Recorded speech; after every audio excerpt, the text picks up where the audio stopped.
بسم اللہ والحمد للہ والصلاة والسلام علی رسول اللہ۔ قرآن اور نماز سیکھیے آسان طریقے سے 3 minute series lesson number 7A، جس میں ہم پڑھیں گے ایاک نعبد اور عادت نمبر 8 یعنی اللہ کی عبادت۔ اس درس کے اختتام تک ہم 19 الفاظ سیکھیں گے جو قرآن پاک میں تقریباً 6100 مرتبہ دہرائے گئے ہیں۔ اس آیت کے سیاق و سباق میں ایاکا سے مراد ہے آپ تنہا، اور نعبد ہم عبادت کرتے ہیں۔ عبادت کے 3 معنی ہیں: مراسم عبودیت، اطاعت اور بندگی۔ ہم ان تمام معنوں میں اللہ تعالیٰ کی عبادت کرتے ہیں۔ عبادت کا ایک مطلب اللہ کی محبت سے سرشار ہو کر اس کی اطاعت کرنا ہے۔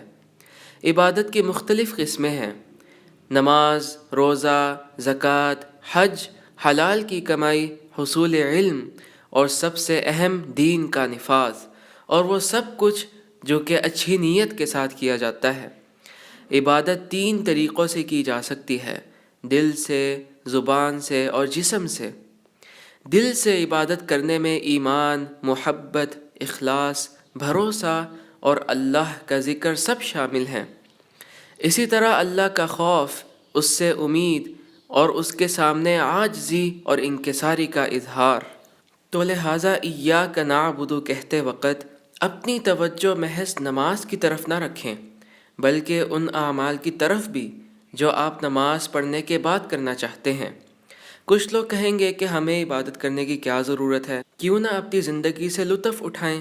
ہم کہتے ہیں کہ اگر آپ آج اپنے کمرے میں سوتے ہیں لیکن ایک نئے جزیرے میں آپ کی آنکھ کھلتی ہے اور وہاں کے لوگ آپ کی خدمت کر رہے ہیں اور آپ کو طرح طرح کی آسائشوں سے آراستہ کر رہے ہیں، آپ کا پہلا سوال کیا ہوگا کہ میں یہاں پہ کیوں ہوں، یا مجھے یہاں کون لایا، یا اس جگہ کا مالک کون ہے؟ ان سوالات کا اس دنیا کے ساتھ لاکھوں گنا زیادہ تعلق ہے۔ ان سوالات کے جوابات ہماری سوچ، فکر، اعمال اور ہمارے رہن سہن کی نوعیت طے کرتے ہیں، اور ان سوالات کے صحیح جوابات ہمیں قرآن و حدیث میں دیے گئے ہیں۔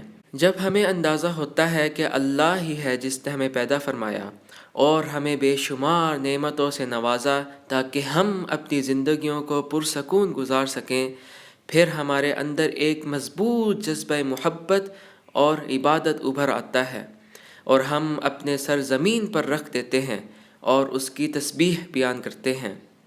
در حقیقت اللہ تعالیٰ نے ہمیں اپنی عبادت کے لیے پیدا فرمایا ہے۔ ہم جسم اور روح کی ملاوٹ ہیں۔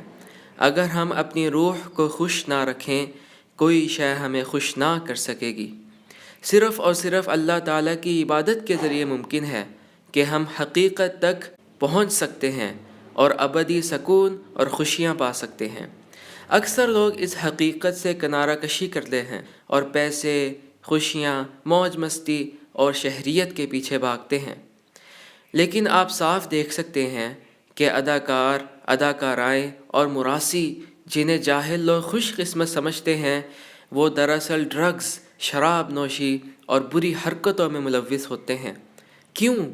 کیونکہ وہ حقیقت کو نظر انداز کرتے ہیں اور انہیں بھگتنا پڑتا ہے۔ ہمیں اللہ کی عبادت کس طرح کرنی چاہیے؟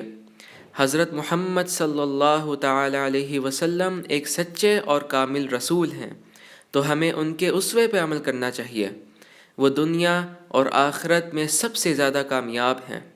تو عادت نمبر 8 ہے کہ اللہ کی اس طرح عبادت کیجیے جس طرح رسول اللہ حضرت محمد صلی اللہ علیہ وسلم نے کی، تاکہ سکون، کامیابی اور اطمینان کی زندگی نصیب ہو۔ جزاکم اللہ خیراً، والسلام علیکم ورحمۃ اللہ وبرکاتہ۔